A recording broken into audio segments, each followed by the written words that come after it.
നമസ്കാരം മാന്യ പ്രേക്ഷകർക്ക് വാർത്താരംഭത്തിലേക്ക് സ്വാഗതം. ആദ്യം നോക്കാം പ്രധാന വാർത്തകൾ.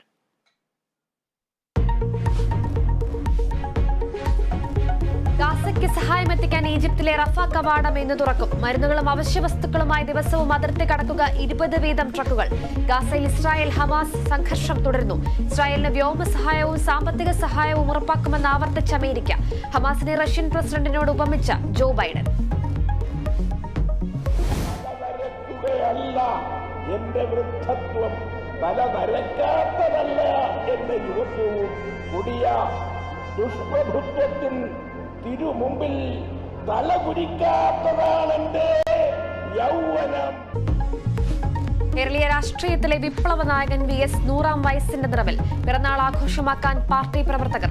ആഘോഷങ്ങളില്ലെന്ന് കുടുംബം. ആശംസകൾ നേർന്ന മുഖ്യമന്ത്രി അടക്കമുള്ള പ്രമുഖർ. വയറ്റിൽ കത്രിക കുടുങ്ങിയ ഹർഷീന വീണ്ടും സമരത്തിലേക്ക്. നാളെ കോഴിക്കോട് കമ്മീഷണർ ഓഫീസിന് മുന്നിൽ കുത്തിയിരിപ്പ് സമരം. നീക്കം പ്രോസിക്യൂഷൻ അനുമതി തേടിയുള്ള അപേക്ഷ പോലീസ് തിരിച്ചയച്ചതോടെ.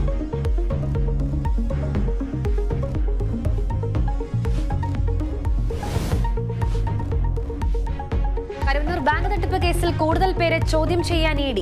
പ്രതികൾക്കെതിരെ കൂടുതൽ തെളിവുകൾ ശേഖരിക്കും. PR അരവിന്ദാക്ഷന്റെയും ജിൽസന്റെയും ജാമ്യാപേക്ഷ 25-ന് പരിഗണിക്കും.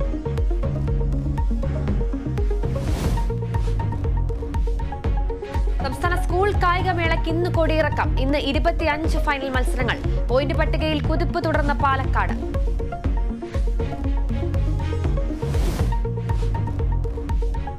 ഏകദിന ലോകകപ്പിൽ ഇന്ത്യക്ക് തുടർച്ചയായ 4ാം ജയം. ബംഗ്ലാദേശിനെ തകർത്തത് 7 വിക്കറ്റിന്. ഇന്ന് പാകിസ്ഥാൻ ഓസീസിനെ നേരിടും. മത്സരം ഉച്ചയ്ക്ക് 2 മണിക്ക് ബംഗളൂരുവിൽ.